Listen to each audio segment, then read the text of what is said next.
Now, I had a very good friend who I'll call Sherlock, because he believed very much in similar philosophies to Sherlock, as in deductive reasoning, the purity of a priori logic. I've heard him over the radio when he's being shot at and having RPGs fired at him, and he sounded as calm and relaxed as somebody on holiday in an ice cream shop, specifying what flavor they wanted. For example, cucumber, crisp, 071. I'm under fairly heavy sustained fire. It looks like part of my fuselage just gave way, over. That sort of thing. I'm fairly sure he was slightly autistic, because he'd just wait until base told him to pull out or whatever. He also had no mercy. If he had authorization to fire, he'd light them up. No qualms, no limitations. Anyway, I've seen Sherlock quake like a fucking leaf in the winter wind. It must have been around 3 a.m., and there was fuck all to do. I was playing poker against the computer and winning.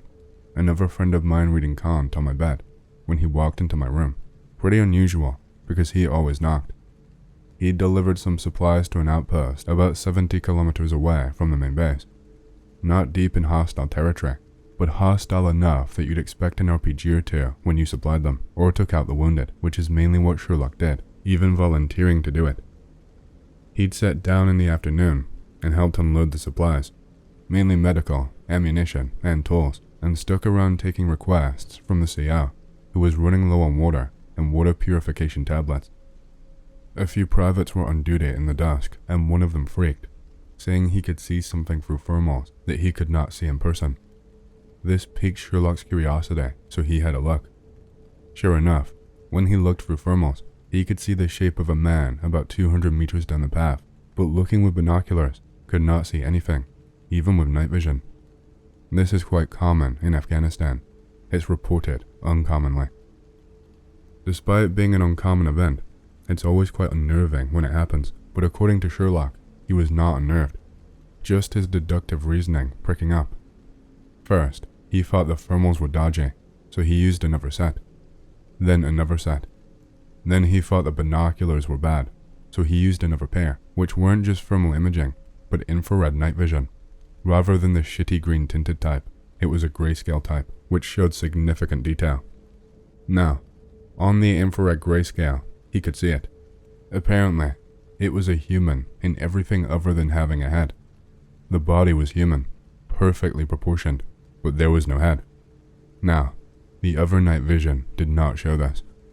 Sherlock, armed with nothing other than our standard issue Browning high power and probably just a single magazine, strolled 200 meters down the path to see if he could see anything.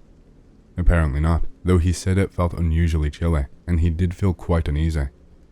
It was on his way back when he heard soldiers shouting.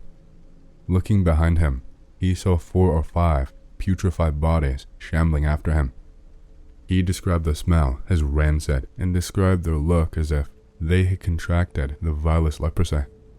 They were moving pretty quickly, and he could see body parts, fingers, hands, even an entire arm, drop off. When he said they were like the Walking Dead, I felt a chill go up my spine, and my friend reading Kant actually looked up at us. Sherlock said he shouted a warning to the bodies, apparently rotting as if dead for a few days, appendages and torsos swollen from the sun, and as they continued to gain ground on him, began opening fire. Despite one of them being hit several times, losing most of its shoulder and through the stomach, it single-mindedly continued pursuing Sherlock, who, for the first time ever, sprinted away. A rifleman at the outpost shot them with a more high-powered weapon and killed, re-killed, one of them. As soon as one of them went lifeless, the others would single-mindedly stuff their faces full of flesh, just tearing it off limbs and bodies. No shame, no disgust, like they had not eaten for days. At this point, the fellow reading Kant piped up. He'd heard of similar stories in his journeys to outposts. Some American soldiers, badly injured and delirious in the sun, told him how they had seen their brothers in arms set upon by mujahideen and ripped apart, alive. Limbs ripped from bodies, heads from necks, and how they would rip the flesh off with their long-nailed fingers, gouging it out, or bite it off the bones. They had said only fire or high-velocity weapons, not small arms, could stop them. Afghan soldiers, when mortally wounded, prefer to kill themselves than be captured because they have heard the stories and know the folklore. It is true, they kill themselves. I've seen it. I must also admit, as I became more experienced and hardened to the oddness of Afghanistan, I also heard quite a few of these stories myself, to the point where they don't even worry me anymore. I think I even saw a herd of them rampage through a village, but it is Afghanistan, so they could have been tripping on opiates. It's not too much of a story, but it's strange, spooky enough to scare servicemen, and it is true. My cousin was in the US Army as a helicopter pilot in Afghanistan. For those that don't know, the Afghans have been in perpetual war since the 70s, and the Soviets were trying to conquer the country for a while. The US Army occupies a lot of the old Soviet structures, since they are the only buildings around that aren't mud huts. When my cousin was stationed at Bagram or Kandahar, not asking him to clarify which base he was at, he would think I'm weird. Him and a couple other men slept in an old, decommissioned air traffic control tower. The tower was riddled with bullet holes and was the site of one of the Soviets' last stands before they gave up on the country. The place had been abandoned for decades when my cousin moved in, and after a couple of nights, him and the other guys realized there was a hole in the corner of the first floor. They had moved a dresser/drawer into the corner, and it crumbled the patch of the floor underneath. After someone poked a flashlight through, they realized that there was a basement below and could make out guns and camouflage cloths down there. My cousin and his buddies rummaged around, trying to find the door to the basement. After knocking on the walls, they eventually found a disguised/hidden door boarded up from the other side. It was locked. They eventually broke through the door and realized the staircase down to the basement had been blown apart. My cousin said it looked like the previous occupants used a couple of grenades, since the blasts were not huge, but were enough to demolish the stairs. There were dead bodies down there as well, basically mummified over so many years. There wasn't even a smell left to give you an impression of the state of these corpses. The weird part is thinking about what happened. For whatever reason, these mummies had boarded up the door from the inside and seemingly trapped themselves within by blowing up the stairs. Meanwhile, the people on the outside hit the door. My cousin and the rest of the men in that building could not understand what the thought process was there. It seemed very abnormal, and it was only a few weeks before the troops moved out of that tower on the orders of command. My cousin is still in the military, but for whatever reason, the sight of the basement was enough to keep his mind running loops on it. He's seen plenty of people die. He flies evac helicopters into combat, but this is his big moment, where he pauses to think about it over and over again. Something fucked up happened down there that the Soviets seemed to want to hide before they had to retreat. I'm not sure if it was disease prevention, with the mummies having decided to trap themselves in and run out their internal clocks. I'm not sure if the mummies just did not want to return home after failing to conquer Afghanistan. Maybe they were not going to get evacuated and figured it was better to die on their terms than get tortured to death by the proto-Taliban groups. But that all leaves us with the question, why did they hide the door? Spooky to me is not skinwalker stories. It's stuff like this, where the logic you try to apply to the situation breaks down, where there's some serious unknown variables that resulted in people thinking it would be better to take their own lives and be hidden away. I'll leave you guys to think on this too, and I'll read any theories you have on it. Might send them to my cousin. Once you get started, you don't stop for a good few hours. I spent some time in Afghanistan as part of the US military. I was in 11B and was a part of a QRF for the Joint AF/Army Bagram base.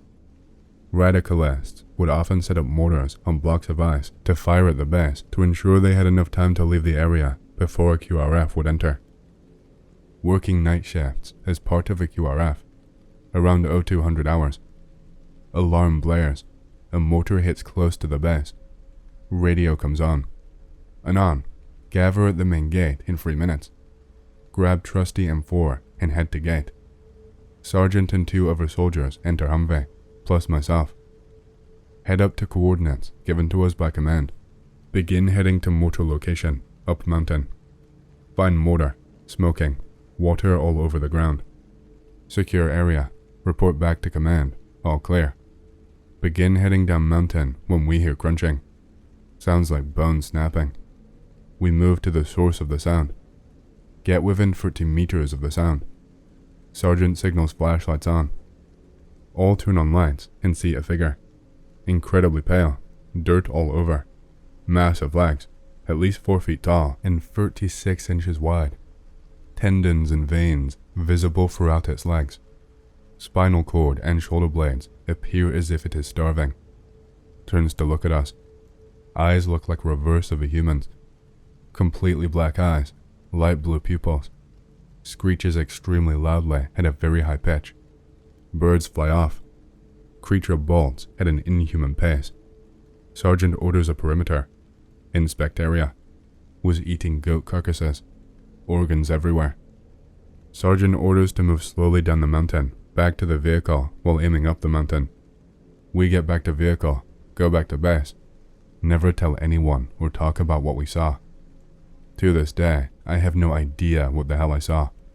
It appears in my dreams almost every night. Has anyone seen anything like this? I am desperate for answers. My stepfather is/was a Green Beret, Ret Major, and he spent 5+ years in and out of Afghanistan. He told me a story when I graduated high school, while almost blackout drunk, about why they should have nuked Hastay. In his ramblings, he mentioned about a specific scenario where he had to engage a small Taliban group, around 11-ish people, on the outskirts of the town near a walled compound. Naturally, the Army Special Forces wiped them the fuck out while leaving no survivors. However, for some reason, command ordered them to secure and sit in the compound after clearing it for explosives and additional people. He said they were stuck in the compound for around 8 hours when the very dead Taliban began to get up and try to attack them without weapons and while screaming almost inhumanly near the end of their stay in the compound. People whose entire stomachs had holes larger than a bowling ball blown in it got up to attack them hours after having been killed. He said they went down and stopped moving when their heads were blown off. He mentioned one guy he shot at close range had milky white eyes. They got the fuck up out of there when allowed and sent what happened up the chain of command. However, apparently nothing came of it, and the excuse was that they were playing dead, even though most of them had massive holes in them with no guts, etc., from being shot with high caliber weapons to try and take them off guard. He never saw anything like that again, but I saw the look in his drunk ass eyes when he relayed the story to me, and it hits me deep because I do not think he was bullshitting. 3 stories, 2 military related. I studied Russian and mathematics at university. A lot of people joked that would make me a good cryptographer, and I always laughed along with them. In the end though, I did work in the security services. I started off in the RAF, which had always been my dream, to be a pilot. It must have been around 2006 when I had my first solo flight at night. I was just flying a light prop plane, glider hybrid. It was just me and the plane. At first it started off small. I could hear feedback through my radio, just static really. I did not pay much attention to it because sometimes frequencies clash and you get a little feedback. I carried on with my sortie, which was just 6 hours of night flying from one airbase in Scotland to one in England, going over the Atlantic as a patrol. The feedback started getting worse, more white noise. At this stage, I was probably about 10 kilometers away from the coast. I quickly radioed into base and asked if they knew why I was getting so much feedback. They said it was fairly common, but if it got worse, to let them know.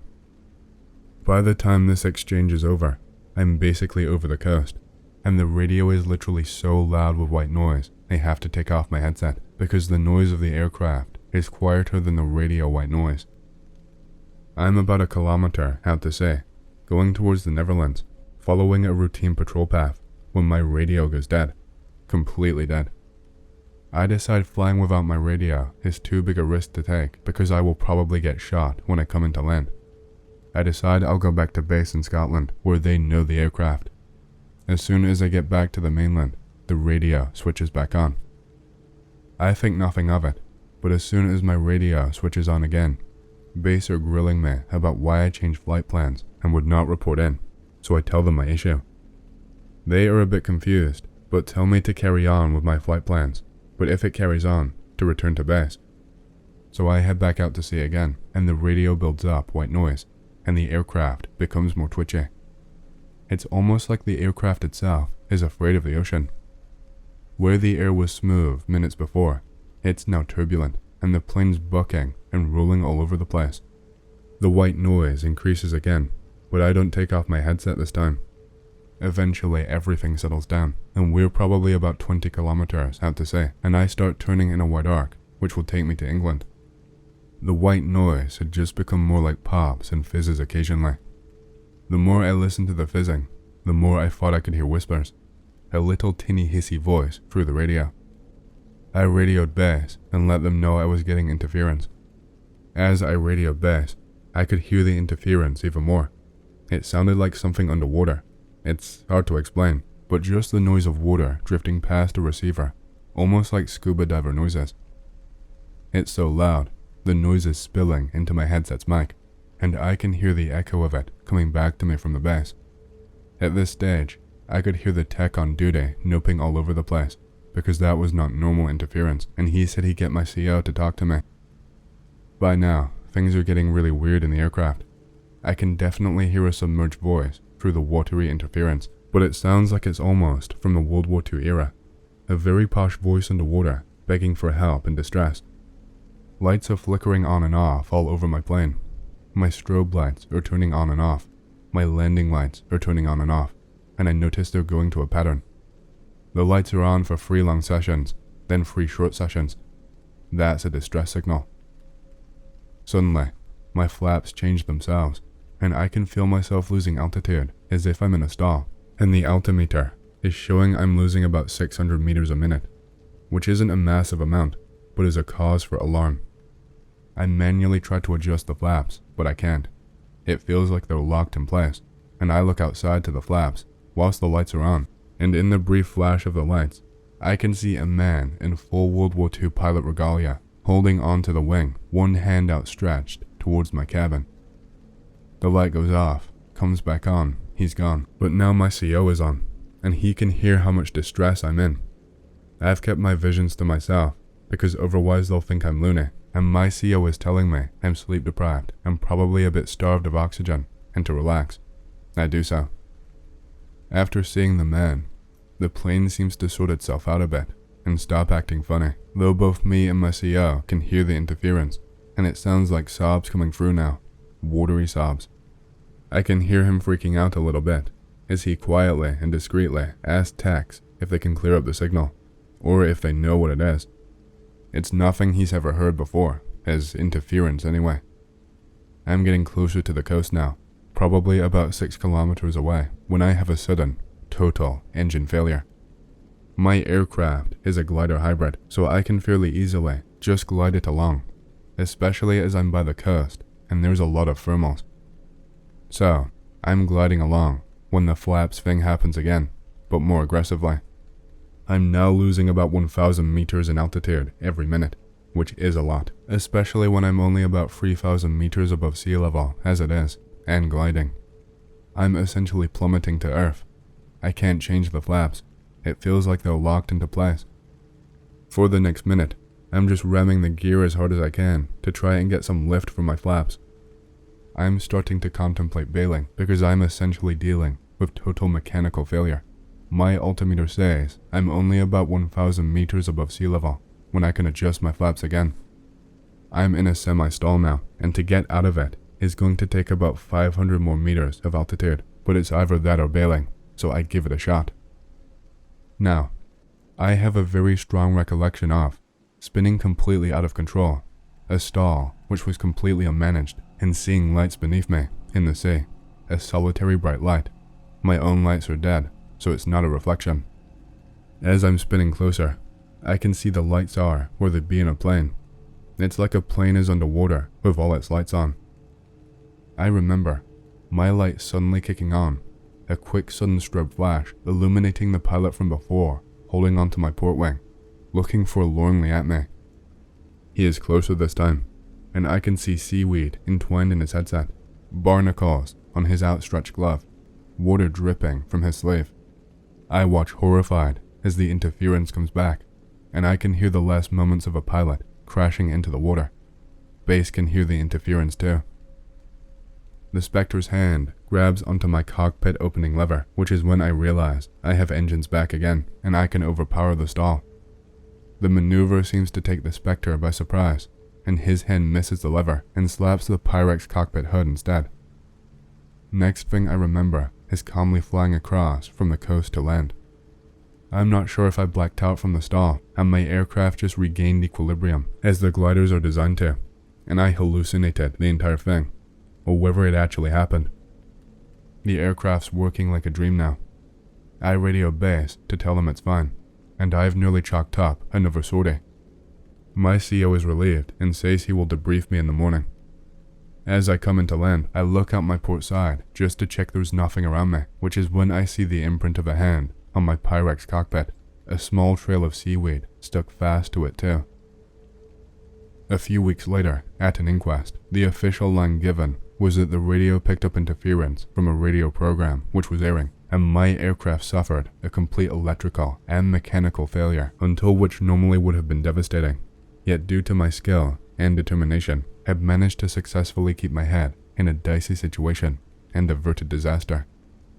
My CO, over a few drinks, told me that due to RAF budget cuts, some of their trainer aircraft had parts cannibalized from other aircraft. Mine, in particular, had props, flaps, and other salvage materials from a World War II aircraft which had crashed into the ocean. A Navy salvage ship managed to recover most of the wreckage floating on the sea's surface, but the pilot had drowned, trapped in the cockpit. It was pretty freaky at the time. This is my second story. My superiors were impressed I could keep a level head in a terminal situation. After training, I was assigned to the Army Air Corps to fly helicopters. I was one of the last RAF pilots to be assigned to the AAC, which had a much higher mortality rate than the RAF. The AAC deployed soldiers by helicopter, etc. The RAF just shot a few missiles and shit, every now and then, from 10 kilometers away. I'm flying the shitty Lynx. It's an okay helicopter. It's agile and can go quite fast, but it's old as fuck, and after Chinooks, it gets shot down the most. Unlike Chinooks, light arms fire can actually penetrate it and damage it. Anyway, I'm flying a squad of 8 soldiers in a mission that reeks of Black Ops. My usual observer is dropped, so some army bigwig can brief his men. That's already pretty strange. I'm given no information about the mission other than transport this cargo to this location by this time. They're going far away from the base, and I'll be dropping them off in the Wakhan corridor, from where they can either go into Tajikistan or Pakistan, and also an area where there's fuck all civilization and a lot of mountains, so probably lots of training camps and outposts of insurgents. I'm not really worried. This is fairly routine. Every 6 months or so, a pilot will say they dropped off an unmarked cargo near the Tajik or Pakistani border. I've got pretty used to Afghanistan now, but as most pilots secretly are, I'm pretty superstitious, and the pilots who have been here for longer have told us some folklore. From the basic, don't whistle at night or the snakes and demons will get you, to flashes of light in the mountains, thermal imaging which shows heat of people where there are none, or your everyday jinn fucking with you. I just pass off those stories as that, just stories, but tonight something feels wrong. The air is heavy and humid with expectation. I've got a knot of anticipation in my stomach, and as I fly closer to the Tajik border, the anticipation is growing. I decide to switch to thermals so the observer can be useful and make sure I'm not about to be shot by an RPG-wielding fucker. I'm about to be especially vulnerable, as I'm going to hover around 50 meters off the ground for around a minute as the cargo deploys itself. I'm coming in to drop them off, and the observer is briefing them, and I'm trying not to listen as I keep an eye on the thermal, staying at an altitude of about 800 meters while slowly rotating 360 degrees to do a full sweep. At around 270 degrees into my sweep, I see a massive blotch of heat on the steps sprint off around the way I'm not rotating. Something that big has to be either a horse or a bear, and I whip around quickly to see what it is, causing the cargo to lose their balance and swear at me. I catch the thing in the camera again, but it sprints off the other way, like it's teasing me almost. I whip around again, causing them to swear even more at me, and I manage to catch it square into the camera. It was like a horse, but a horse standing on two legs, with its knees bent backwards like a flamingo. Its upper body was very warm, and it lacked a neck. Eyes are quite easy to make out on thermal, and as I zoomed in, it lacked a neck, or head really, and it just had eyes staring out of its chest. Its arm limbs were long, stretching down from its shoulders to its knees. At that moment, the army bigwig saw it. I know he saw it, because I heard the sharp intake of his breath as his brain tried to comprehend what it was. He looked at me, and I looked at him, and he just very slightly shook his head. I guess to say, "You never saw this, okay?" Turning around to the cargo, he just nodded to them. As we flew off, I could see the multiple flashes on the ground of sustained heavy arms fire, submachine guns and the such. The bigwig and I sat in silence. As the sun began to rise, I saw a big flash of light behind us from where we dropped off the soldiers, a massive shaft of blue lights which exploded outwards. I saw a silver cigar fly out of the top of it, towards the heavens. I was wide-eyed, confused, starting to sweat nervously, a cold chill despite the heat inside the helicopter. I looked at the army guy, but he just shook his head. He did not say anything, just looked stern and shook his head at me. I remember asking him what it was, what the fuck had I gotten into, and he just said we had to contain a situation on the ground. I didn't ask, but I knew better than to tell people. Besides, if I did, who would believe me? I picked up the soldiers a few weeks later. They were all horribly sick with radiation poisoning. I think one died, but I can't be sure. A few of them were blind. Their fatigues were all ripped and bloodied, with some kind of liquid metal stained on it. Oh, as an addition, when the army bigwig was talking, he never specified what the threat was. I was semi-listening, but the fire teams had obviously been briefed independently before. They all looked grim, but that was not peculiar, given the circumstances. My theories are as follows. 1. The thing on your ground was just your standard fucker, acting as a scout, who in my fear, I saw as all fucked up. 2. The cigar shape could have been a missile. It was going so fast. I wasn't sure if it was up or down or whatever, or if the light came before or after it, though the light made me glimpse it. 3. The radiation. I've always thought they could have been in a black ops to destroy an illegal nuclear power station. It seems like the kind of thing the Tajik authoritarian regime would try to do. I've kinda got it in my mind as that. A black ops operation to destroy either WMDs, a power station, or they encountered a waste dump of unrefined nuclear waste. Or it was zombies. Ugh. Shut up, Brev. Shut your fucking... No, like...